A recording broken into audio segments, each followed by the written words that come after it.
Bueno, vamos a ver entonces diagonalización de matrices. ¿Qué es diagonalizar una matriz? Diagonalizar una matriz es encontrar una matriz, vamos a llamarla matriz D, que sea diagonal, es decir, que solo tenga elementos en la diagonal principal distintos de 0 y todos los demás van a ser 0. Tal que sea semejante a la matriz en cuestión. Por ejemplo, una matriz llamada A, que va a ser del mismo orden que la matriz diagonal. Entonces, ¿cómo hacemos para encontrar una matriz semejante? Sabemos por definición de matriz semejante que va a ser igual a P a la menos 1 por A por P, siendo P la matriz formada por los vectores propios linealmente independientes de la matriz A. Entonces, ¿cuál va a ser nuestra condición? A, una matriz cuadrada con n filas y n columnas, va a poder ser diagonalizable únicamente si tiene n vectores propios, linealmente independientes, por supuesto, porque sabemos que cualquier escalar de un vector propio es otro vector propio. Por lo tanto, va a ser diagonalizable si tiene n vectores propios linealmente independientes, siendo n el orden de la matriz. Construiríamos entonces una matriz P, cuyas columnas sean los vectores propios de la matriz A, que va a ser invertible, porque sabemos que para que una matriz sea invertible tiene que tener determinante no nulo, distinto de 0. Y como las columnas de la matriz P van a ser vectores propios y linealmente independientes por definición, P va a ser invertible. Y finalmente nuestra matriz diagonal, que va a ser igual a P a la menos 1 por A por P, va a ser la matriz diagonal cuyos elementos de la diagonal principal van a ser los valores propios asociados a los vectores propios con los que formamos la matriz P, en el mismo orden. Si ponemos como primer columna de la matriz P al vector asociado al valor propio lambda 1, va a ser nuestro primer valor propio que aparezca en la matriz D. Si nosotros intercambiáramos dos filas y formáramos la matriz P usando como primer columna el vector propio asociado al segundo valor propio, es decir, así, intercambiando estas dos columnas, también va a ser invertible. Y nuestra matriz diagonal va a tener como primer elemento al valor propio lambda 2, asociado al vector propio que usamos como primer columna de la matriz P. Ahora vamos a ver lo siguiente. Nosotros sabemos,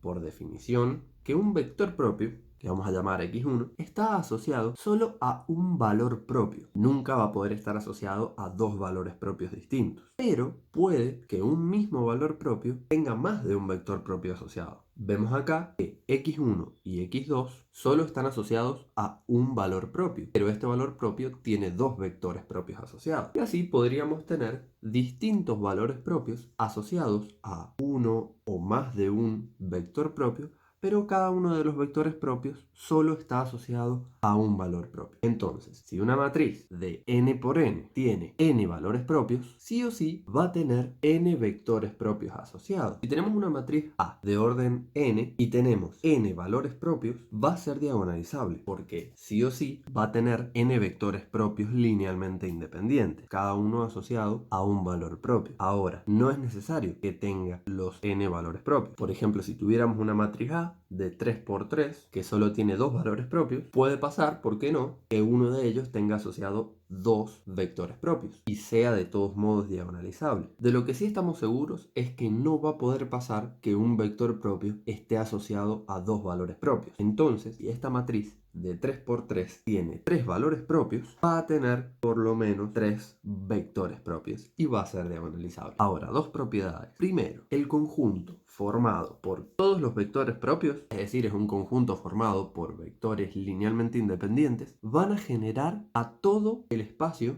matrices de n por 1, es decir, es base del espacio de matrices de n por 1. Y la segunda propiedad dice que si una matriz de n por n es diagonalizable, es decir, tiene n vectores propios, el determinante va a ser igual a la productoria desde que i es igual a 1 hasta n de delta sub i. Esto quiere decir que el determinante de la matriz A va a ser igual al producto de todos sus valores propios. Vamos entonces a ver un ejemplo. Supongamos que tenemos la matriz A de orden 2 igual a 3, 1, 2, 2. Lo primero que tenemos que hacer es encontrar los valores propios. Recordemos que tenemos que hacer el determinante de A menos lambda por la identidad igualado a 0. Es decir, el determinante de la matriz A restando lambda, valor propio, a los elementos de su diagonal principal. Y nos queda esta expresión, que es un polinomio de grado 2. Podríamos distribuir para aplicar Bhaskara y llegamos a los valores propios lambda 1 igual a 1 y lambda 2 igual a 4. Como lambda 1 y lambda 2 son distintos, es decir, una matriz de 2 por 2 tiene dos valores propios distintos, numeritos, ya sabemos que va a ser diagonalizable. Lo segundo que vamos a hacer es encontrar los vectores propios. Para eso tenemos que plantear el subespacio asociado a cada uno de los valores propios. Para lambda 1 igual a 1, planteamos A menos lambda por la identidad multiplicado por un vector genérico igualado a la matriz nula. Esto no es más que restar el valor propio a los elementos de la diagonal principal de A y multiplicarla por un vector genérico, igualándolo a la matriz nula. No es casualidad que estas dos filas hayan quedado proporcionales. Al escalonarla, eliminamos una y encontramos que Y es igual a menos 2x. Por lo tanto, el subespacio propio asociado al valor lambda 1 igual a 1 van a ser todos los vectores x y pertenecientes a las matrices de 2 por 2 tales que Y sea igual a menos 2x. Encontrando una base para este subespacio, buscamos un vector donde se cumpla que el valor de Y sea menos 2 veces el valor de x. Y este va a ser nuestro primer vector propio, asociado al valor lambda 1. Lo mismo para lambda 2 igualado a 4. De nuevo, le restamos a los elementos de la diagonal principal de A el valor propio, lo multiplicamos por un vector genérico y lo igualamos a la matriz nula. Nos quedan dos filas proporcionales. La segunda es menos 2 veces la primera. Siempre nos van a quedar proporcionales y vamos a terminar simplificando una para llegar a una relación entre x e y. En este caso, como menos x más y es igual a 0, x va a ser igual a y. Planteando el subespacio asociado a lambda 2 va a estar formado por todos los vectores x y pertenecientes a las matrices de 2 por 2 tales que x sea igual a y. Ahora, encontrando una base para este subespacio, podemos ver que el vector 1, 1, por ejemplo, cumple con esta condición. Por lo tanto, hemos encontrado el vector propio asociado al segundo valor propio. Ahora bien, formamos la matriz P. Es la matriz cuyas columnas son los vectores propios x1 y x2 asociados a lambda 1 y lambda 2 respectivamente. Encontrando la matriz inversa, como vimos en otros videos, llegamos a la matriz 1 tercio menos 1 tercio, 2 tercios, 1 tercio. Ahora, planteando la matriz diagonal semejante a la matriz A, como P a la menos 1 por A por P, llegamos a la matriz diagonal cuyos elementos son el valor propio 1 que habíamos encontrado y el valor propio 2. Llegamos a esta matriz porque armamos la matriz P con el primer vector propio asociado a lambda 1 como primer columna de la matriz y al segundo vector propio como segunda columna. Si nosotros armáramos la matriz P al revés, usando como primer columna el vector asociado al valor propio lambda 2 y como segunda columna el vector propio asociado al valor propio lambda 1, encontramos la inversa y planteamos la matriz diagonal semejante, llegamos a la matriz cuyos elementos de la diagonal principal son el valor propio lambda 2, que es el que tiene asociado el vector propio que fue usado como primer columna de la matriz P, y como segundo valor propio lambda 1, que es el valor propio que tiene asociado el vector propio que fue usado como segunda columna de la matriz P.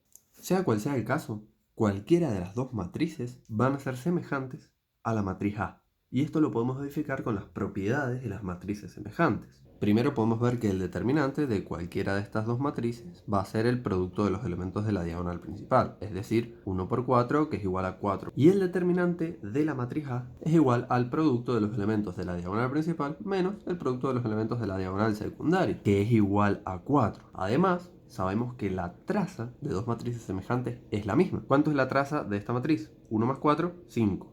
Y de esta, 4 más 1, 5. ¿Y cuál es la traza de la matriz A? 3 más 2, 5. También podríamos corroborar invirtiendo la matriz A e invirtiendo las dos matrices semejantes que sus inversas también son semejantes. Además, los valores propios de estas dos matrices van a ser 4 y 1, que coinciden con los valores propios de la matriz A. Esto también puede extrapolarse a una matriz de 3 por 3, donde al formar la matriz, cuando diagonalicemos, vamos a obtener una matriz diagonal de 3 por 3, cuyos elementos van a ser los valores propios de la matriz ordenados según qué vectores propios usemos como columnas para formar la matriz P.